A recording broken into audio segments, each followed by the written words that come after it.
ନୂଆପଡ଼ା ଜିଲ୍ଲା ଖଡ଼ିଆଲ ବନଖଣ୍ଡ ବିଭାଗ ପକ୍ଷରୁ ତିଖାଲିର ଜଳରାଶିରେ ପକ୍ଷୀ ଗଣନା ନେଇ ମକ୍ ଡ୍ରିଲ୍ ଓ ସଚେତନତା କାର୍ଯ୍ୟକ୍ରମ। ଜୁହାର ମୁଇରୁଦ୍ରୁ ଆପଣମାନଙ୍କ ନ୍ୟୁଜ୍ 26କୁ ସ୍ୱାଗତ। ନୂଆପଡ଼ା ଜିଲ୍ଲା ଖଡ଼ିଆଲ ବନଖଣ୍ଡ ବିଭାଗ ପକ୍ଷରୁ ଅନ୍ତର୍ଜାତୀୟ ପକ୍ଷୀ ଗଣନା ଦିବସକୁ ଆଖି ଆଗରେ ରଖି ଆଜି ତିଖାଲି ଜଳରାଶିରେ ପକ୍ଷୀ ଗଣନା ନେଇ ମକ୍ ଡ୍ରିଲ୍ ଓ ସଚେତନତା କାର୍ଯ୍ୟକ୍ରମ ହୋଇଯାଇଅଛି। ପକ୍ଷୀମାନେ ଜୀବଜଗତର ଅକ୍ଷୁଣ୍ଣ ଅଙ୍ଗ, ତାଙ୍କ ସୁରକ୍ଷା ନେବା ଯତ୍ନ ନେବା ପ୍ରତ୍ୟେକ ନାଗରିକର କର୍ତ୍ତବ୍ୟ ଅଟେ ବୋଲି ଏସିଆ ପ୍ରସନ୍ନଦୀପ ନାୟକ କହିଛନ୍ତି।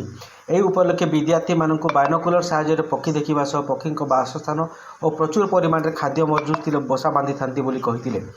ଏହି ଜଳରାଶିକୁ ବିଦେଶରୁ ମଧ୍ୟ ବହୁ ପକ୍ଷୀ ଆସୁଥିବା ଅନୁମାନ କରାଯାଏ। ଆସନ୍ତା 18 ତାରିଖ ଠାରୁ ଖଡ଼ିଆଲ ବନଖଣ୍ଡ ଅଧୀନସ୍ଥ ବିଭିନ୍ନ ଜାଗାରେ ଗଣନା କାର୍ଯ୍ୟ ହେବ ବୋଲି କୁହାଯାଇଛି। ଖଡ଼ିଆଲ ରେଞ୍ଜର 9 ଗୋଟି ପକ୍ଷୀ ଗଣନା ଦଳ ଗଠିତ ହୋଇଥିବା ବେଳେ ଗୋଟିଏ ଦଳରେ 5 ଜଣ ସଦସ୍ୟ ରହିଛନ୍ତି।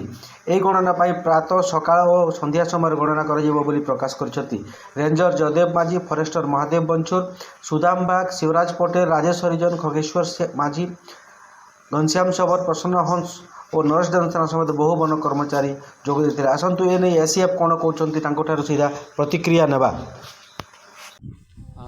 एक्चुअली आजिर कारण थिला आज गोटे मॉक ड्रिल